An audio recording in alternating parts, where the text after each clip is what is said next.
वालेकुम, मैं हूँ अयाज ब्रोही और अपने यूट्यूब चैनल में आपको खुशामदीद कहते हैं। आज बात करेंगे महविश हयात और अदाकारा कुबरा खान के खिलाफ जो मेजर रिटायर्ड जो हैं आदिल राजा की जानिब से तौहीन आमीज़ जो है वो वीडियो अपलोड की गई थी उनके खिलाफ। कुछ जो उन पर इल्ज़ामात लगाए गए थे उसके खिलाफ जो है अदाकारा महविश हयात और कुबरा खान ने सिंध हाई कोर्ट से रुजू किया था। और आज जो है जस्टिस नेमतुल्लाह फुलकोटो की सरकारी दौर की बेंच ने उनकी दरख्वास्तों पर समाअत की है और पीटीए एफआईए की जानिब से अदालत में जवाब जो है वो जमा करवा दिया गया है।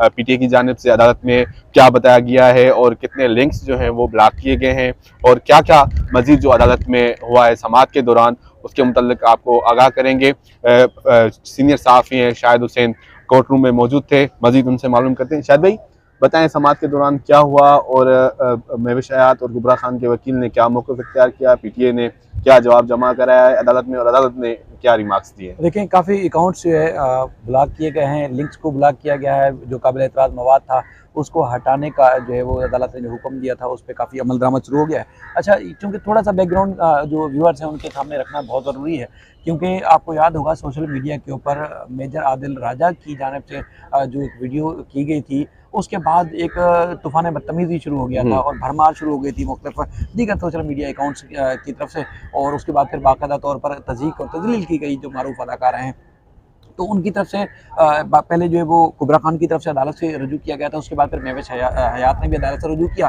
तो अदालत ने दोनों दरख्वास्तों के ऊपर ना सिर्फ हुक्म इम्तना जारी किया था बल्कि उन मुल्ज़मान के खिलाफ भी कार्रवाई का हुक्म दिया था जो इस सारे मामले में मुलव्वस है, और वो मवाद भी हटाने का हुक्म दिया था जो कि काबिल एतराज़ मवाद था।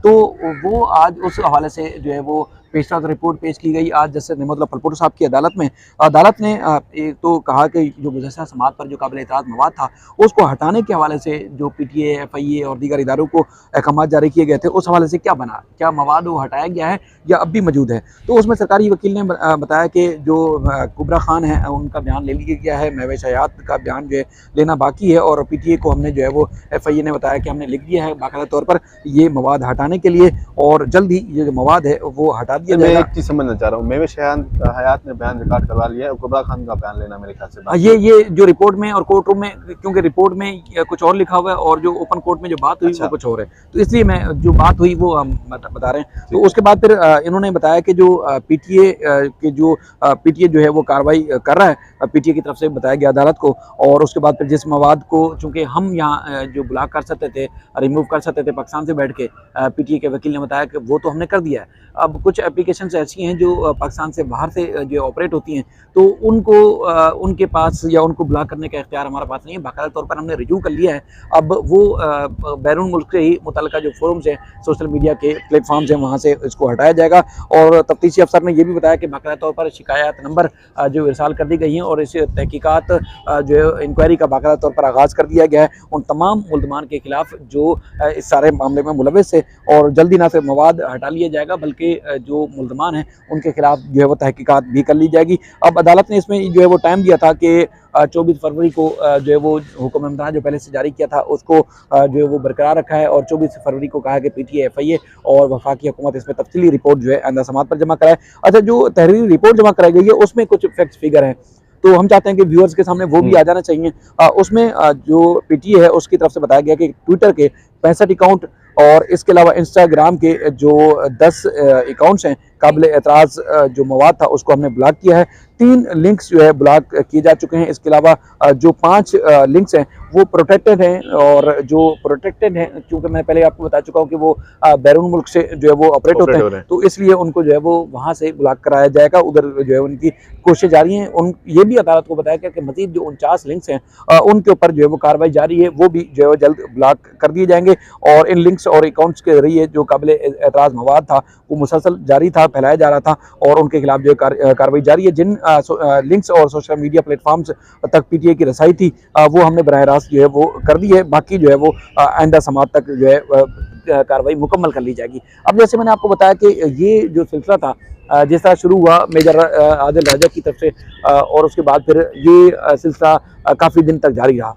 तो इन अदाकारों ने ख़ास तौर पर अदालत से रजू किया, देखें जी कोई बराह रास्त शवाहिद और सबूत नहीं है, लेकिन जिस तरह की तज़हीक की गई है वो सिर्फ इन अदाकारों की तज़हीक नहीं है, इससे पूरे ख़ानदान के जज्बात को मजरूह किया गया, उनकी साख को नुकसान पहुँचाया गया है।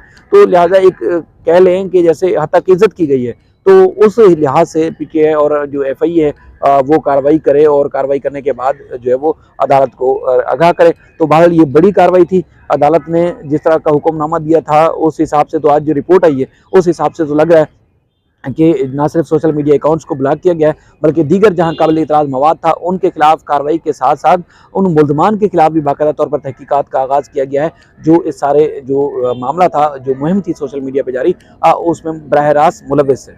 अच्छा, मतलब आदिल राजा के खिलाफ अब जो है वो कार्रवाई शुरू होगी, हालांकि वो बैरून मुल्क है, तो उसके खिलाफ किस कानून के तहत कार्रवाई हो सकती है? देखिए एफआईए के पास इख्तियार तो है, मुल्ज़िम बाहर है, उनके खिलाफ उनको बाकायदा तौर पर मुल्ज़िम के तौर पर नामजद किया गया है। अब वो बाहर हैं, वो अलग अपनी जगह पे, लेकिन जो इख्तियार में होगा पाकिस्तान में रह के क्या कार्रवाई हो सकती है उनके खिलाफ, तो वो पीटीए, एफआईए और जो दीगर इदारे हैं वो रखते हैं। और ख़ासतौर पर इस मामले में अदालत का भी हुक्मनामा है, अदालत के हुक्मनामे के बाद तो कार्रवाई हो सकती है। अब वो मुल्क से बाहर है, लेकिन कभी ना कभी तो आएंगे, लेकिन उनकी गैर मौजूदगी में जैसे एफआईआर हो जाती है, उनको इश्तिहारी करार दिया जा सकता है, उनके जो मनकुला और गैर मनकुला जायदाद हैं, सीएनआई पासपोर्ट्स हैं, वो ब्लॉक किए जा सकते हैं। ऐसा नहीं है कि वो मुल्क से बाहर चले गए तो वो पाकिस्तान के कानून से बाहर चले गए और पाकिस्तान के कानून का उनके ऊपर कोई इतलाक नहीं होगा।